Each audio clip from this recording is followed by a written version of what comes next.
following is a production of DallasCowboys.com and the Dallas Cowboys Football Club. How about them Cowboys? This is Hanging with the Talking Cowboys Break. Now that's a mouthful. Streaming live on DallasCowboys.com and the official Dallas Cowboys app.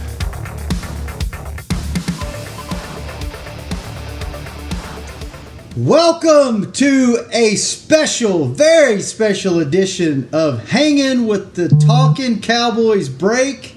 I am Shannon Gross, host of Hanging with the Boys. I am joined by Rob Phillips from Talking Cowboys, Isaiah Stanbeck, former Dallas Cowboy of Talking Cowboys, and Nick Eatman from The Break. How are we doing today, fellas? What's up, Shannon? Lovely. Good, man. So we got together. Nick called me today and said, "Man, that was such a hell of a first round of the draft. Some people's jaws are still on the floor. Some people are really pumped. Some people are in disbelief that they didn't go defense. We need to talk about this. Let's get a show together." And I was like, let's do it, man. So, Rob, we pulled you and Isaiah in. Isaiah, I'm interested to get your thoughts on going with a wide receiver in the first round when you absolutely 100% needed defense and everybody thought you were going defense. But when you have a guy, and Steven said it last night after the show, after the draft, they had this guy at number 6 on their board. When he falls to number 17, you got to go with him, right?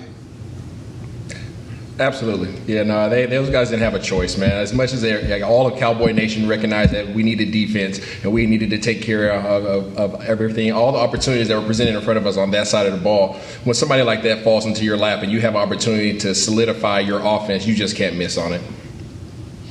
Rob, what were I know you were watching the broadcast last night. You were watching, the Cowboys live draft show and seeing how everything was playing out. What did you think whenever the pick came down from the Cowboys?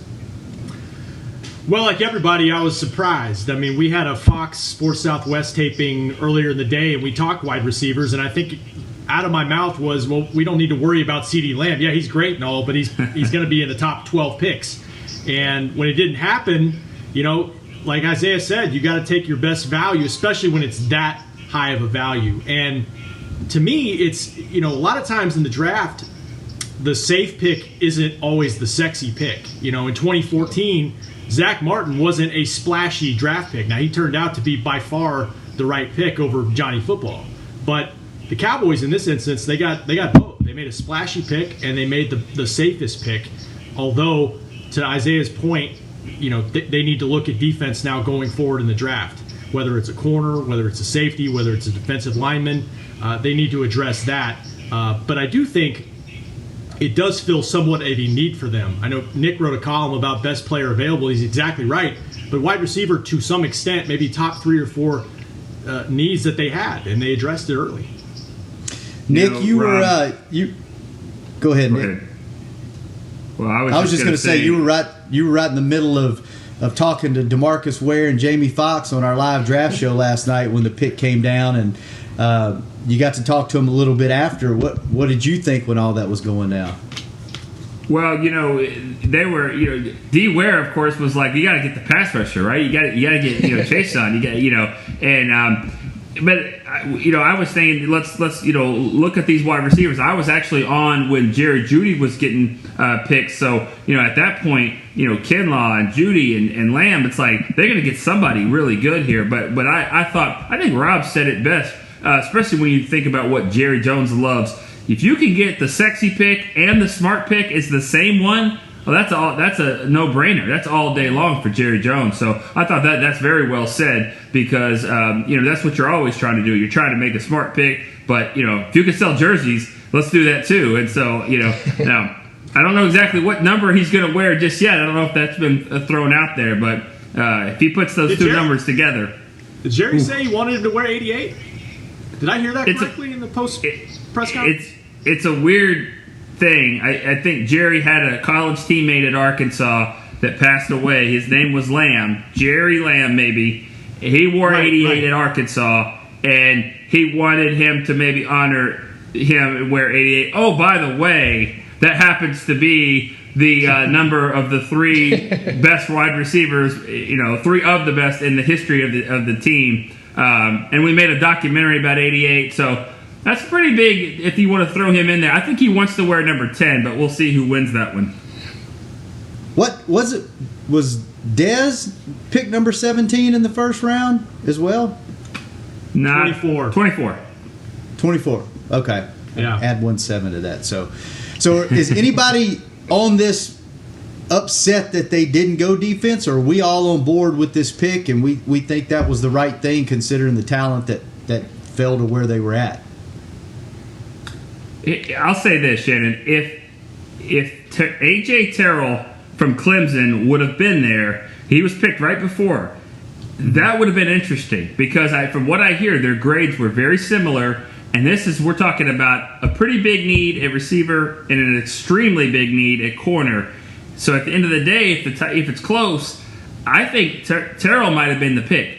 I don't think it was as close for Chason, obviously, and so therefore, they take a CeeDee Lamb. But I just think you had to take the best guy there, and I don't have a problem with it. But it would have been interesting if a cornerback that they really liked would have been sitting there because they might have had a different pick here. So I don't know, Nick, man. I see it the other way, man. Knowing Jerry, he likes that big splash, right? Yeah. So Jerry wants to score some points, man. It's all about them Cowboys. So he wants to make sure that those guys are getting some TDs and that they're fulfilling their obligations on that offense. And if you can score enough points, man, your defense just has to be so-so. Fair? So Yeah, this should put. Go ahead, Shannon. No, go ahead, Rob. Well, I'm with these guys. I mean, I think they filled a need ultimately. I think if they had drafted a quarterback at 17 that was their 6th rated player, I think everybody would have scratched their heads because that guy can't come in and play for you. Because Dak's your starter. He's not signed right now. He's either going to play on the franchise tag, but most likely he's going to be on a long-term deal.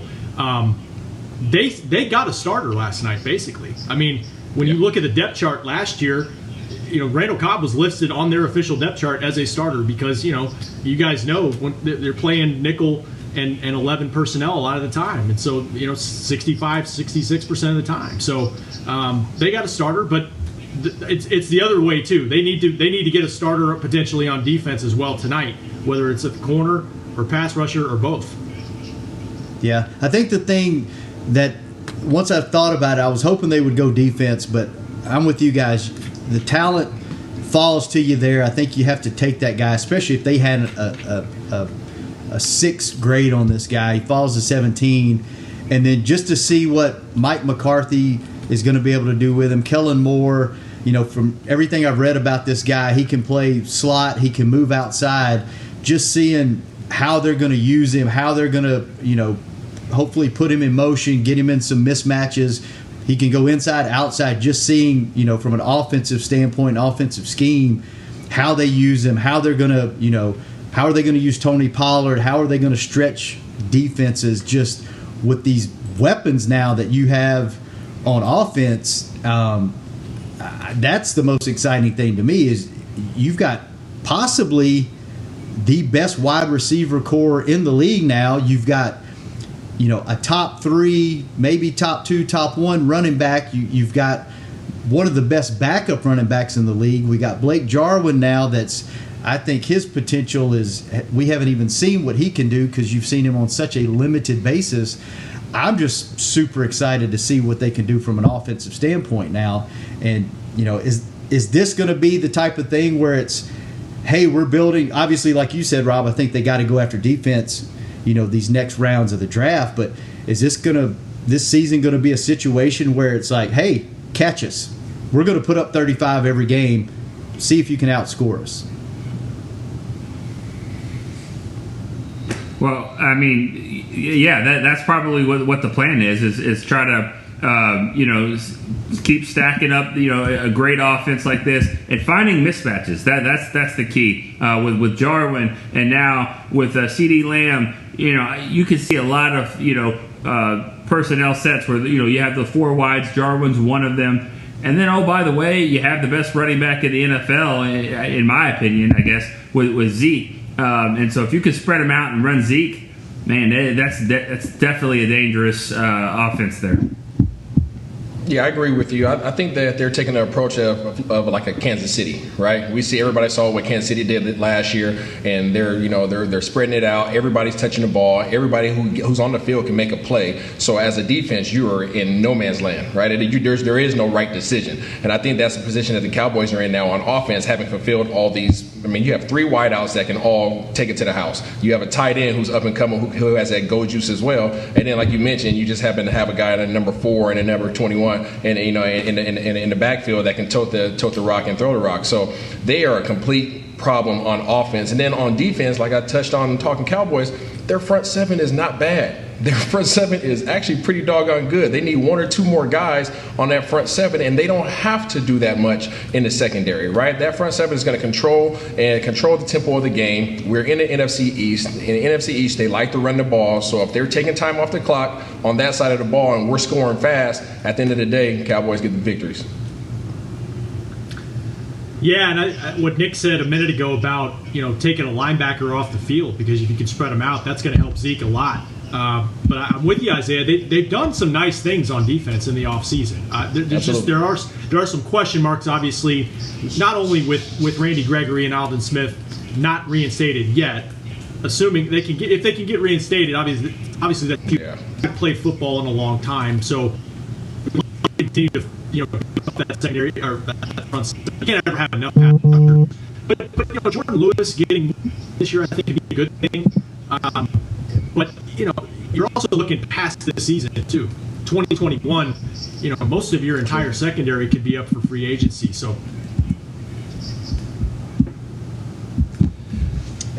what do we, Nick and Isaiah, jump in here? I know that CD's a good receiver. I know that we got a heck of a value where we got him at. But what kind of receiver is he? Is he a physical guy? Is he more of a finesse guy? I've heard people compare him to a young DeAndre Hopkins. What kind of guy are we getting when we see this guy on the field this year?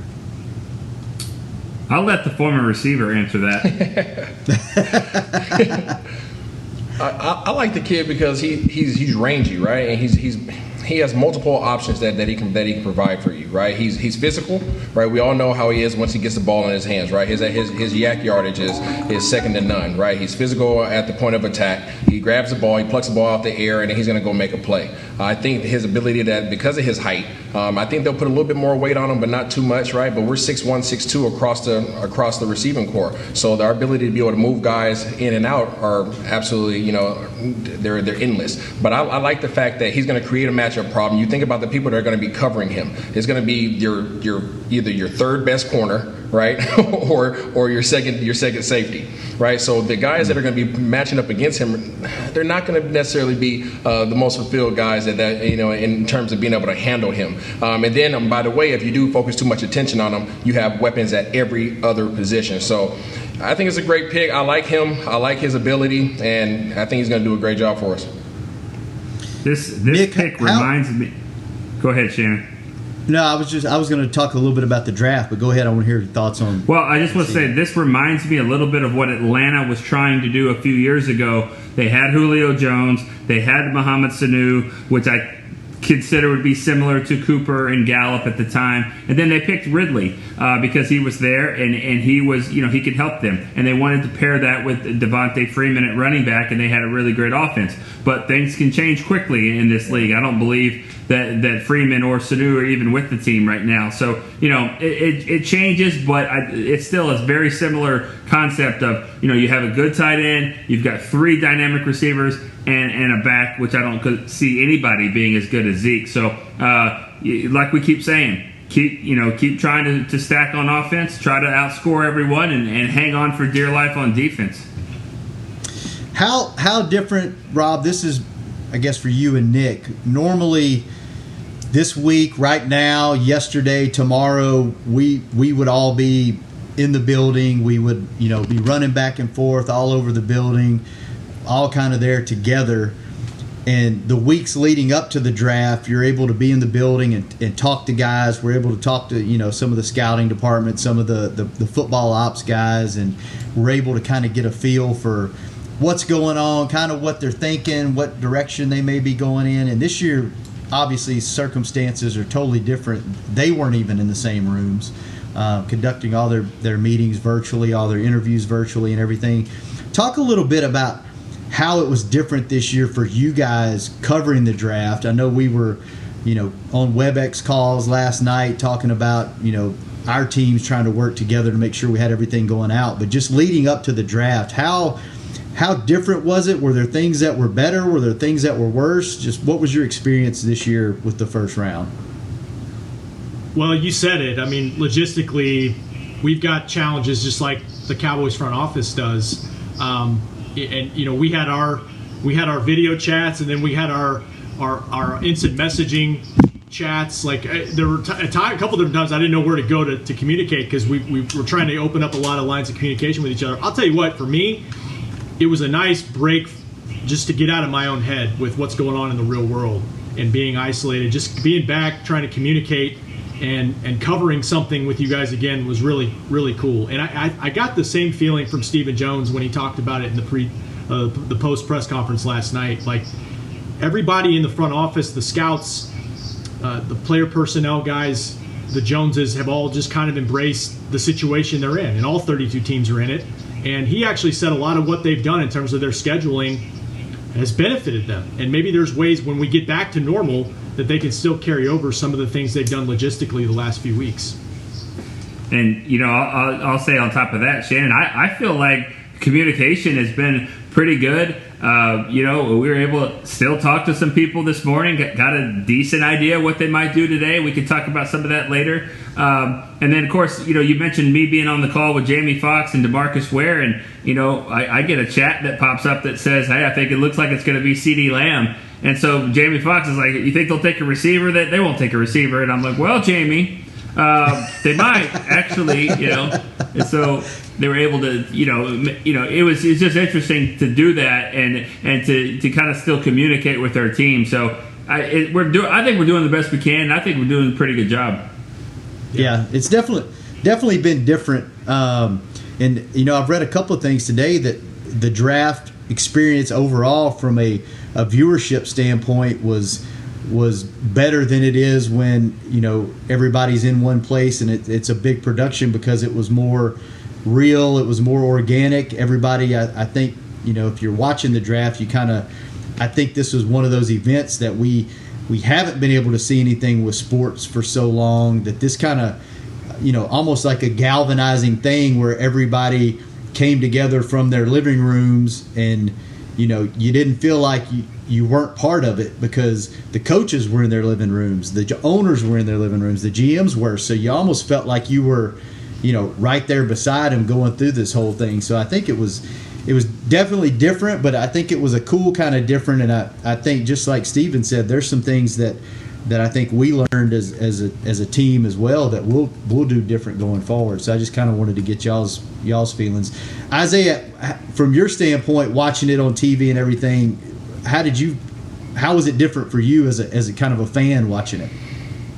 Man, yeah, stepping back away from being a player and now seeing it from this perspective, I thought it was really cool. I thought, from a parent's perspective, seeing how human a lot of these general managers, a lot of these coaches are, I think that is really going to make a connection between the fans and in the front office, and the fans and the players. I think that there's always this huge separation between athletes and the fans, right? And I think that yesterday closed that gap. I really do. I think it really humanized everybody and really brought everybody closer to say, hey, look, yes, they have kids too. Yes, they're very much involved. Yes, they also interrupt. Yes, they also have dogs. Everybody doesn't have a mansion with a fire pit in the backyard, nor does everybody have a $250 million yacht. But, for the most part, everybody was living pretty seemingly normal lives in their basements or in their offices or whatever. So I think that alone is going to bring the fans even closer to the game. Yeah, I would like to have Cliff Kingsbury's house in Arizona if I could. That's a nice pad he's got out there in Arizona. Yeah, that was a magazine cover. Let's take our first break. When we come back, Isaiah, I want to get kind of some feedback from you. Now he's been drafted. What happens now? The mentality, and then just the physical stuff about having to move to a big city and integrate with a team, and kind of what those first few weeks are like coming into a new program, coming in. You were the big dog in a small pond. Now all of a sudden you're dropped in this huge pond, and you're just a guy until you prove yourself. Absolutely. So let's get into that. Let's get into what are they going to do the next 2 days? What direction do we think? Is it all defense from here on out? There were some rumblings before the draft started that they may be interested in a quarterback somewhere down the road, several rounds in. Do we think that's a possibility? I want to get y'all's thoughts on that when we come back from the SWC Mortgage bedroom, is where I'm broadcasting from in Frisco, Texas. We'll be right back after we pay a few bills. I'm Jay Novacek, former tight end for the Dallas Cowboys. Back in the day, I was the guy who always got the tough yards, and that's why I run with John Deere today. In fact, I have a John Deere 3025E tractor that can handle any yard work I need to do, even the tough yards way out back. So if you have 1 acre or 1,000, John Deere has the equipment that's just right for you. Visit a John Deere dealer today and run with us. We are the official tractor provider of your Dallas Cowboys. Essilor is a proud sponsor of the Dallas Cowboys, helping fans see more and do more with our best vision solutions. Our lens technologies reveal a world more beautiful than you can imagine. For a limited time, get the Essilor Next Gen offer. When you buy the latest generation of Transitions lenses with select Essilor lenses, you can choose a second pair of clear lenses for free with qualifying frame purchases. Restrictions apply. Find a participating eye care professional by visiting EssilorUSA.com. Essilor. See more, do more. Want to use what the pros use? How about the official men's skincare brand of the Dallas Cowboys, Jack Black? Right now you can get the Jack Black Starter, a curated collection of Cowboys locker room favorites for just $10 with free shipping. The starter includes 4 Jack Black skincare favorites plus a full-sized intense therapy lip balm. Go to getjackblack.com/Cowboys and use the code word TEAMJB. That's getjackblack.com/Cowboys. The Jack Black Starter, $10, free shipping. Your new apartment's big. Such a great deal. It's okay. Just okay? What's not to... It's right above the subway! Well, I bet you don't even notice it after the... That's my neighbor, Angus! A deal that's just okay is not okay. Get a great deal with America's Best Network. Come into an AT&T store to find out how to get one of our popular smartphones for $0 down. Based on GWS 1 score, September 2019. This is Hangin' with the Talkin' Cowboys break. Now that's a mouthful. Streaming live on DallasCowboys.com and the official Dallas Cowboys app. Welcome back to the SWBC Mortgage bedroom, live in Frisco, Texas. We are hanging with the Talkin' Cowboys break. Shannon Gross, along with Rob Phillips, Nick Eatman, and Isaiah Stanbeck. We're going to talk draft and other things, but mainly draft. So Isaiah, I want to get your feedback on what does life look like for CeeDee Lamb the next couple of days, couple of weeks, and then heading into training camp. Absolutely. Well, I think, today he'll enjoy the moment. Obviously he'll do a ton of interviews. He'll be all over the gamut in terms of that. But then tomorrow it gets back to normal.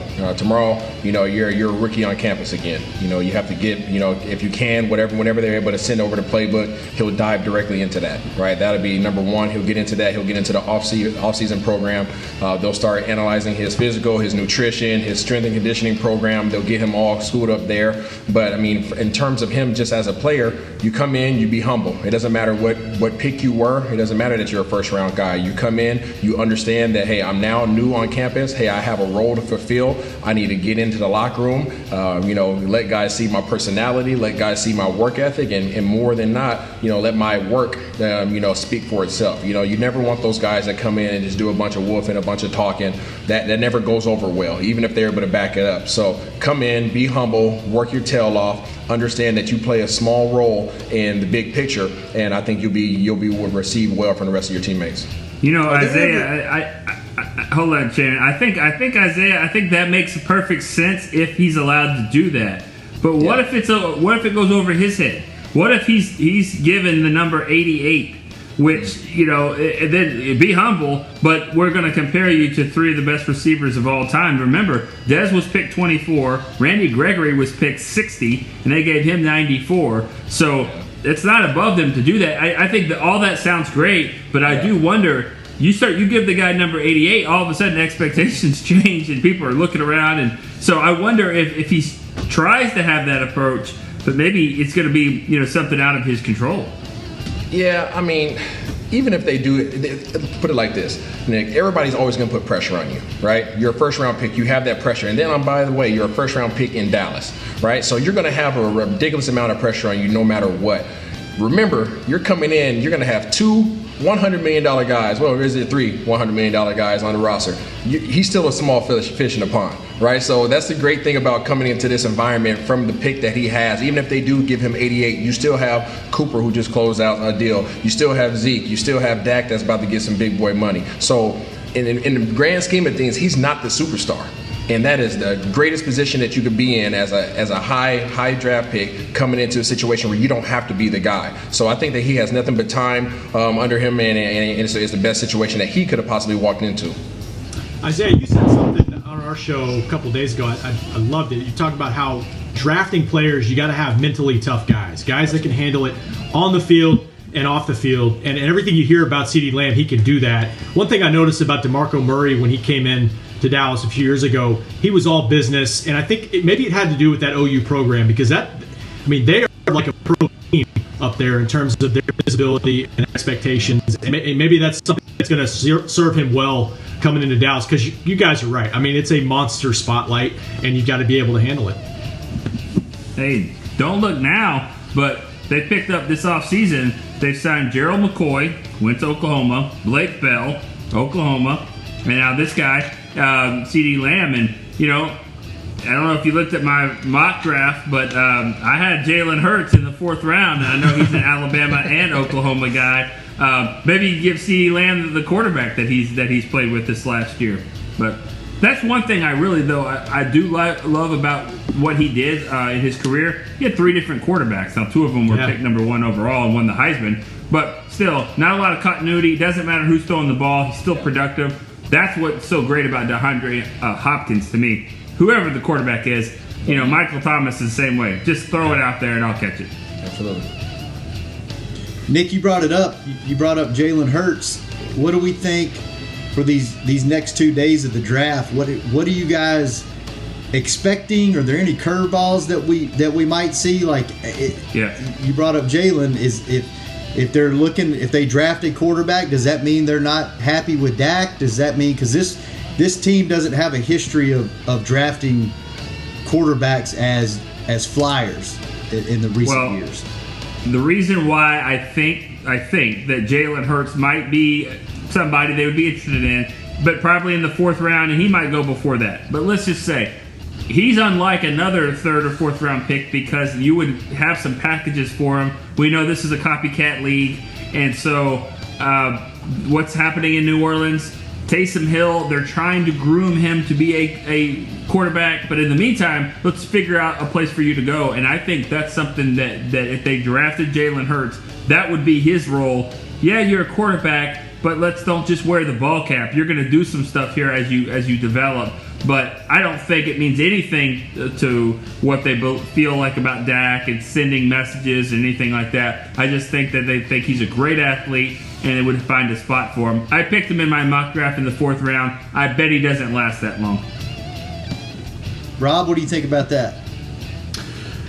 I think he's one of a few guys that are going to be available in the middle rounds at quarterback that started a lot of games in college, are winners. From Georgia's another guy, just throwing another guy out there. There's some quality, maybe mid-round quarterbacks out there. I don't know if they're going to go that route. I know they might like to, because they talked in the pre-draft press conference about just trying to develop that quarterback room, and Cooper Rush is on a 1-year deal, and hasn't played a lot of football. And Mike McCarthy's an offensive guy, and he has a history of drafting quarterbacks even behind Aaron Rodgers. It might be something they like to do, but they do have some other needs, and I wonder if they need to get to those first.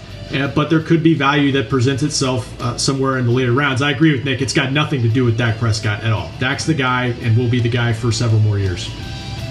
What are some of those needs where do you think they're going to go? And anybody jump in here. Where do you think they're going to go tonight? They've got, 2 picks tonight? Do you think they're both defense, or do you think they're just trying to build this? We've heard this coaching staff on offense and defense say, hey, we're not going to try to make anybody fit into a position that they don't fit into. We just want the most talented guys that we can get on the field, and we'll figure out how to play them. Do you think it's a possibility they could go offense again with one of these 2 picks, or do you think they have to go defense with both of these? I think they have to go defense. I think that Jerry Jones has had his candy now. he has all the candy I think he has all the candy that he needs right now. His sweet tooth is fulfilled. At this point now, you address your needs, right? You had a great opportunity for somebody at talent like CD to drop into your lap at that position, and you literally solidified your offense. Your offense is good, right? You can always add depth, right? But your offense is perfectly fine now. You are Kansas City in Dallas. Perfect. All right, cool. That's out the way. You need defense. You need some guys that are versatile on that defensive side of the ball. You need some guys that can play the edge. If I was over there picking and I was a general manager, even though I'm not, if I was, I would get somebody who can play, that stand-up end, or as another great outside linebacker for you. So if you feel that those 2 linebackers that you already have, obviously Sean Lee's coming back, but you got Jalen Smith and you got the doggone Wolf in there, and if you can add another young, hungry guy that can fill some gaps, I think you got some range, and those guys can run side to sideline to sideline. So that's more I'm thinking that they're going to go is either get a strong outside linebacker that's aggressive, or get a stand-up end. Isaiah, do you watch College Game Day? Yes. I'll be Lee Corso with my pen. Not so fast. Not so fast here. And how about this, though? Addressing needs. You're in the 2nd round, and you have a guy that you rated on your board who is a center. Now, you've got a journeyman, veteran guy in Joe Looney who on a 1-year deal. Yep. If you can solidify that position, and here's a guy that's going to play 3 to 4, 5 years for you, like that to me is a need. I know that you're still stacking offense, but can Looney get the job done? Yes. And maybe McGovern comes in. But what if you've got a guy that's sitting there? I mean, they have a good track record of drafting centers like that with Frederick. That's just an option. If there's one sitting there that they like, that is a need. I don't disagree with you, but I think the NFC in the position that they're in right now, if you look at all the other teams in our division, they are stacking up on offense. They are everybody's stacking up at receiver, everybody's stacking up with all their weapons, ready to go out there and be lightning fast to be able to score touchdowns immediately. If you don't combat that with some talent on the defensive side of the ball, you can score all the points you want to. We're going to be sitting up here looking at 100-point games. You need to be able to stop them from scoring. So they have to, and I say have to emphasize that, get some guys on the defense side of the ball. Not to say that they don't. They have some great pieces, but why not solidify your front 7? If you solidify your front 7, like I said, your secondary doesn't have to be great, and your offense is already great. So let's just go out here and just make sure that we can stop the doggone run and get some pressure on the quarterback, and guess what? Life gets easier. Yeah. Rob, you think they're going defense? Yeah, I'm with Isaiah. I mean, I think it's time to try to address it. But I mean, look, if they're going to stick to what they did last night, they're going to go with who's the best on their board, with some regard to need, obviously. And there's going to be there's a lot of good prospects left on paper. I mean, a lot of guys that got first round buzz in all these mock drafts that are still out there. And Stephen Jones was on the Fan earlier today and didn't give the impression that they were inclined to try to move up to get somebody, because they don't want to sacrifice future picks even in this draft. So it's pretty, Adam Schefter just tweeted that some executive in the NFL told him this might be the deepest second round in 25 years. So they got a shot to get a baller. I mean, whether front 7, like Isaiah said, so maybe somebody in the secondary, just somebody that can help and compete and maybe get some playing time, and just add to some competition on defense, because defensive side of the ball was not as consistent as the offensive side last year. I was told, guys, today that the Cowboys have 25 players with second-round grades that are on the board right now, and they picked 18th in this second round.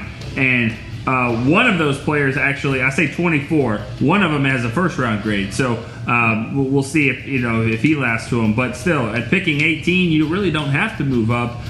You're going to get a good football player there, so that's an encouraging sign for the Cowboys. Now, will it be on defense? Will it be a position of need?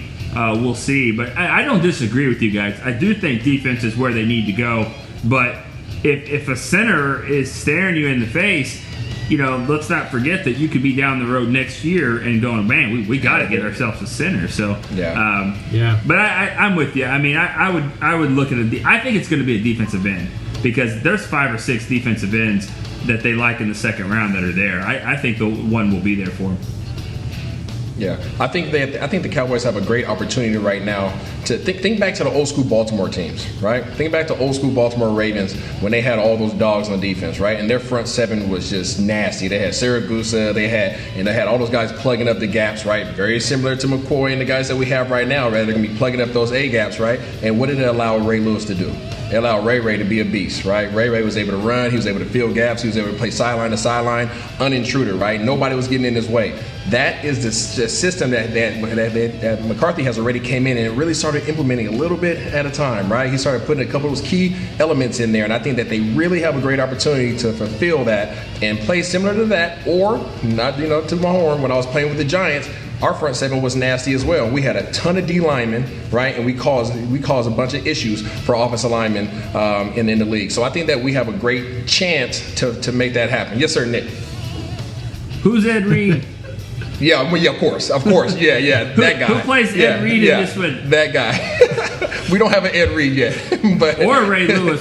I think you're closer to Ray Lewis. I hate saying that, but I think you're closer to Ray Lewis with those linebackers you have but you don't really have an Ed Reed. You're exactly right though. Yeah. It starts up front. You get guys up front, let those guys fly around and make plays, and that's what I do love. And I'll throw this to Rob.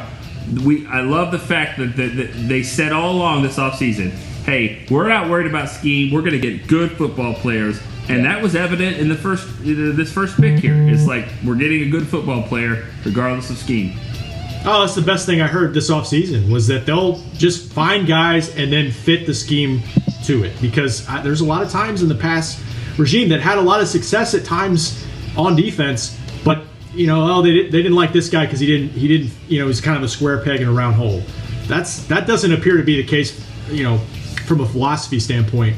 And I think that's good. I think you're more moldable on defense and using the talent that you have that way. All right, let's take another break. When we come back, I want to know if is there any concern with the secondary? We put a lot of emphasis on the front seven. They beefed that up a little bit with Poe, with McCoy in the offseason. Hasn't been a lot of talk on this show about what are you going to do to replace Byron Jones? Are we good at safety? Are you comfortable with Woods back there? The departure of Jeff Heath.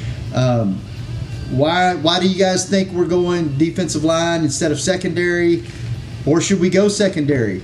Want to get all those thoughts and more when we come back on Hanging with the Cowboys Talking Break, or Talking with the Cowboys and Hanging with somebody we don't know. We're just here having fun, and we'll be back in a few minutes after we pay some more bills. Since 1865, Stetson hats are American-made with pride right here in Texas. And Stetson is proud to be on the field with America's team. Want to show your Texas and team pride too? You can.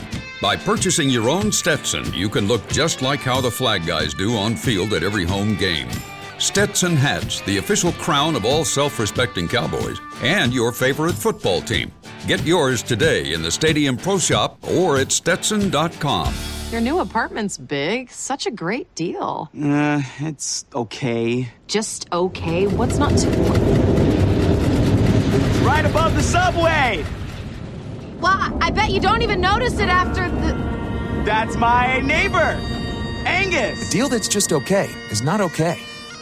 Get a great deal with America's Best Network. Come into an AT&T store to find out how to get one of our popular smartphones for $0 down. based on GWS 1 score September 2019. Essilor is a proud sponsor of the Dallas Cowboys, helping fans see more and do more with our best vision solutions. Our lens technologies reveal a world more beautiful than you can imagine. For a limited time, get the Essilor Next Gen offer. When you buy the latest generation of Transitions lenses with select Essilor lenses, you can choose a second pair of clear lenses for free with qualifying frame purchases. Restrictions apply. Find a participating eye care professional by visiting EssilorUSA.com. Essilor. See more, do more.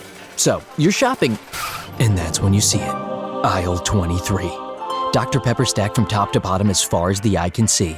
The phrase too good to be true comes to mind, yet there it is. A rich, delicious Dr. Pepper paradise. Wait, did that can of Dr. Pepper just open itself for you? They all are.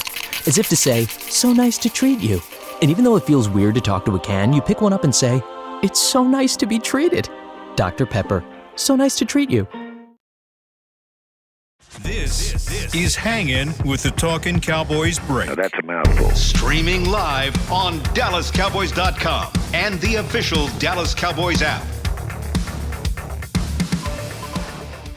We're back. SWBC Mortgage Bedroom in Frisco, Texas, hanging with Talking Cowboys break. And we have a special treat for you.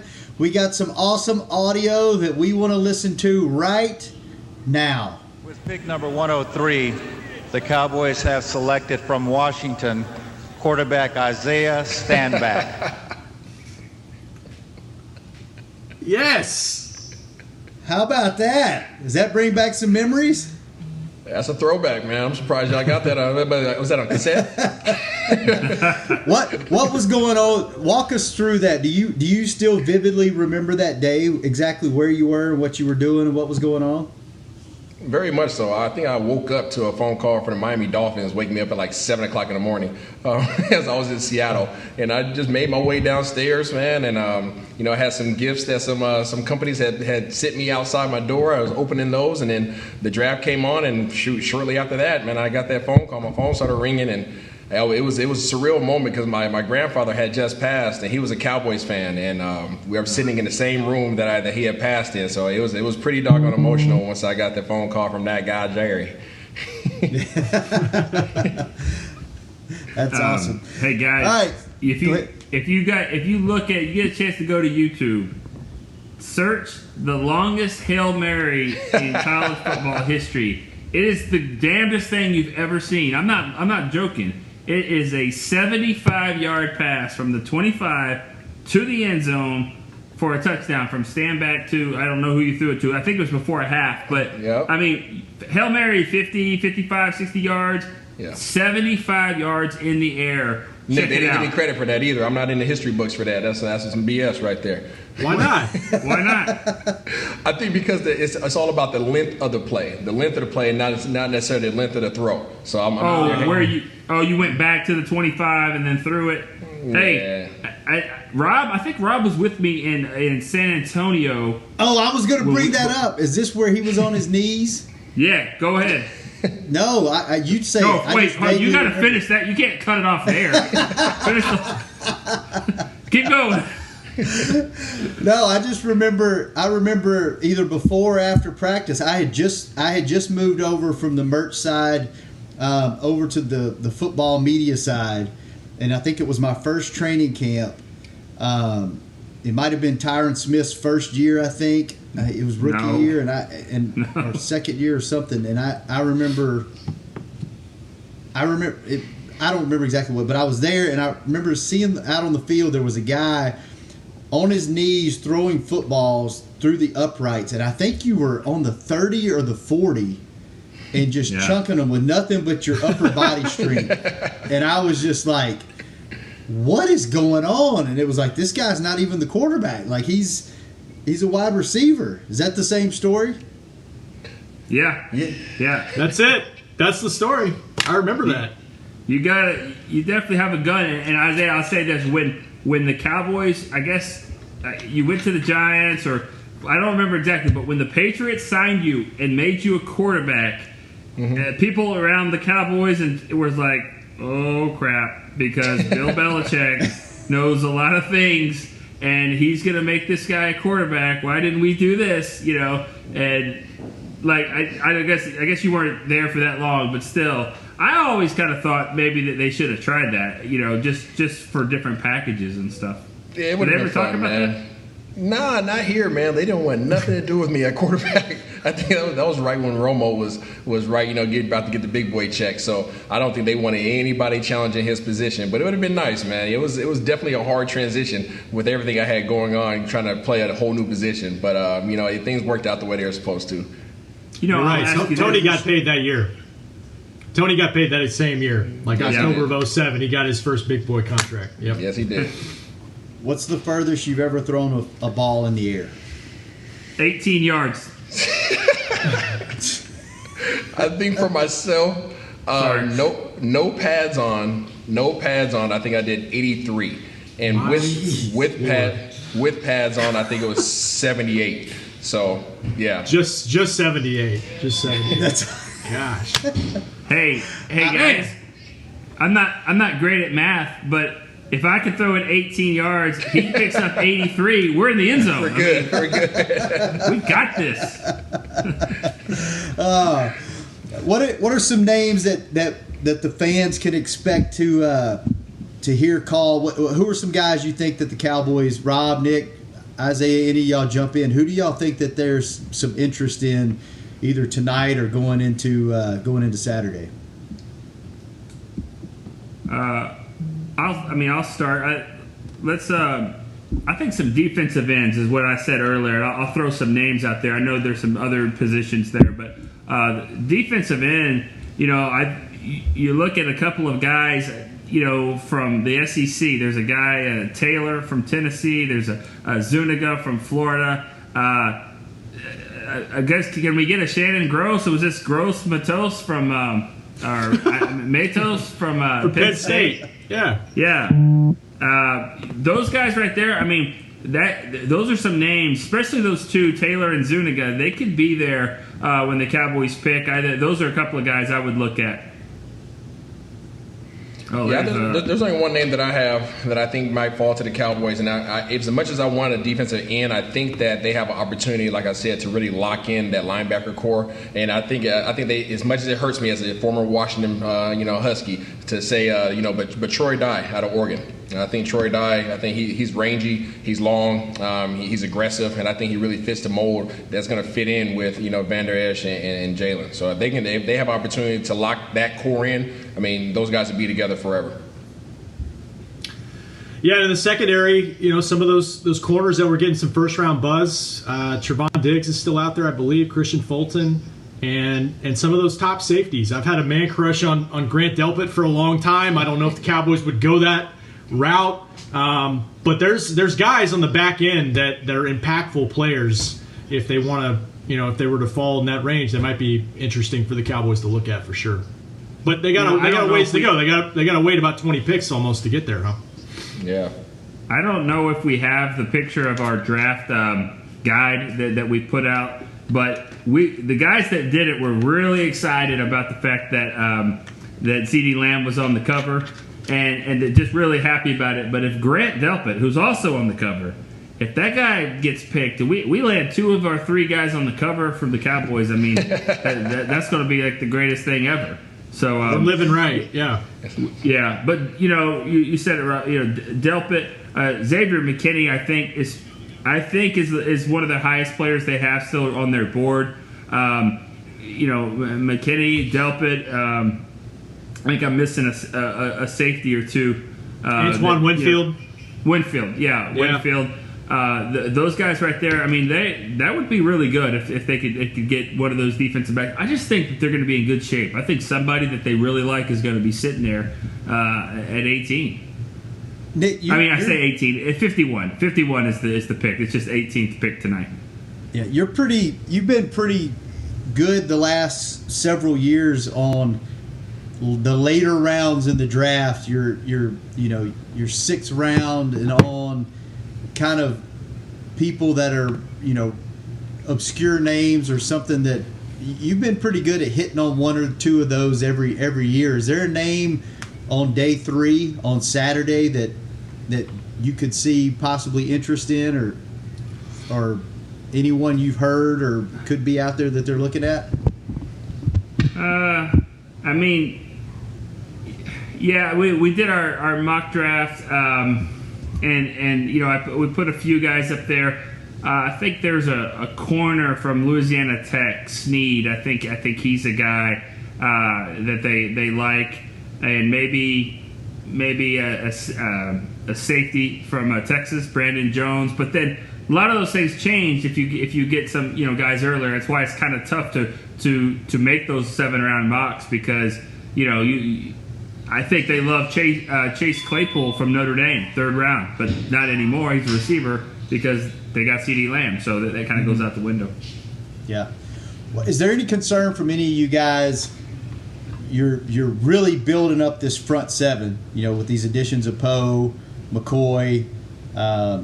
You got a really good, strong front 7. How do you feel about the back end of this defense with Byron Jones leaving, Jeff Heath leaving? Now you're leaving it in the hands of some guys that are really, basically, kind of unproven or still proving themselves in Cheeto and Jordan Lewis and Anthony Brown and then Xavier Woods. Like, what are you guys? What are your thoughts on the secondary, and how do they fix that, or does it need to fix it?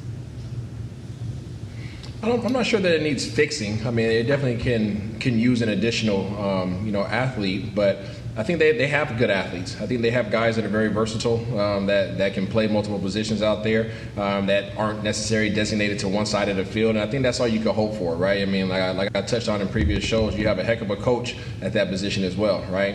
In Al Harris, and somebody who's experienced, somebody who was physical, somebody who's going to be able to show them the ropes from a player's perspective. And again, leaning back on what we've been talking about, that front 7 allows for them the time to develop. It allows for them to be able to make mistakes and recover from them, because they don't have to be perfect. So I think that with the additions that they made so far, that they're in good shape. They can grab one more guy to fit the corner position. I think they'll be happy. Yeah, I agree. I think I got knocked off when I was talking about the corners. Jordan Lewis with more playing time, I want to see that. I really like the Clinton Dix signing. I mean, I think he's a rangy guy. To me, he looks like more of a box safety when I watch him play, and he's played for McCarthy. I think that's a solid signing. I think, past 2020, you have to look at what your secondary is going to look like. I mean, there's guys that are up for contract, and you want to maybe protect yourself a little bit by bringing in a guy and bringing in some competition. When Mike Nolan came in and spoke to us first time as defensive coordinator, he's talking about we need more takeaways. We need guys that can take the ball away. And if you can find a guy back there that can do that in this draft and add some competition to the group, I think that could be really good.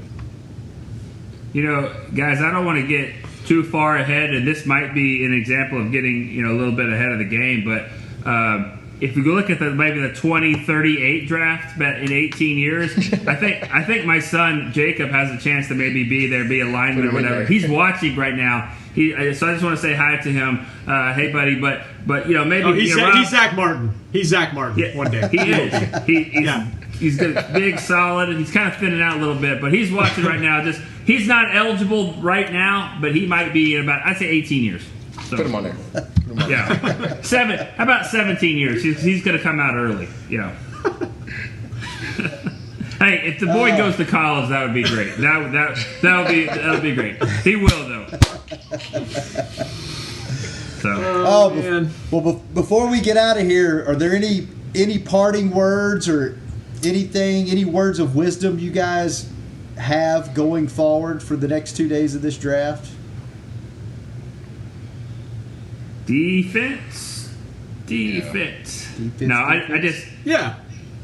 I think so. I mean, I think I love what Isaiah said. I think that's the best way to say it. Jerry got his candy. He got his candy, and now you got to get your vegetables. And so we'll see what happens. But I think defense would be great. But I mean, it's going to be hard to have a bad draft at this point. You get the 6th player on your board at number 17. That you're already in the A+ range right now in your draft, and we'll see how they finish it off. Yep, house money right now. Yeah, absolutely. All right, fellas. Well, this has been fun. Nick, any plans on doing another one of these before the end of the draft, or is this just a special occasion? Well, I mean, I think so. The thing about it, Friday, is that you have a little time, have a little shelf life. Problem about doing these on Saturday is that they're blowing and going before you know it in the morning. So this was fun, but we'll definitely be talking on next week, and I know Isaiah and he's doing well over at Talking Cowboys and with Rob and Heckma and Kyle and that group. Kyle will have a lot of things to say, and then and you said it best too about. Jesse Hawley will have some things for your show on hanging, and Nate Newton on hanging with the boys. You know what? I almost hope that they go offense again, because they have been screaming for the last 3 months, you got to go defense, you got to go defense. If they were to go offense back-to-back rounds, I think me and Kurt, which we don't talk much on that show anyway, would probably not get a word in because they would be so pissed off about going offense 2 picks in a row. So I'm excited to see what happens just so we can talk about it on Monday. So Rob and Nick, before we get out of here, what are some things we can expect on DallasCowboys.com? Obviously articles on every pick. What are some other things the fans can look for as the next 2 rounds come up? That's one thing. Like, I'm not trying to dodge the question, but I've learned this a long time ago. You can't ever get ahead of things. You can't get ahead of the draft, and you never know. I mean, we'll have articles on all picks. We'll try to do a little bit more on CD Lamb. See if we maybe can get some interviews with him and some other guys. And his number is still out there. Like they're still doing a little debating back and forth on what number he's going to wear. So hopefully that'll get resolved. If it's 88, I think that'll be interesting. But it's just. It'll just be there's things we don't even know about right now that's going to happen. So I wish I had a better answer for you there. No, just tune into the draft show while you're reading. Yeah. Just you can multitask. You know what? Check the website every 2 minutes from now till the end of the draft. We could use the there you go. Could use the clicks, and you'll get some information. Yeah. So there you go. You'll find out when the articles come out when we do. So Isaiah, go man, to the site. Good doing a show with you. Appreciate you joining us. Rob, good seeing you, brother. I'll see you soon, hopefully in person before too much longer. Nick, it's always a pleasure, even though I talk to you about 10 times a day, even when we don't do these things. I'm sure I'll be talking to you real soon. Matt Kent, Chris Beam, thanks for getting us on the air. William, thanks for putting us on the website.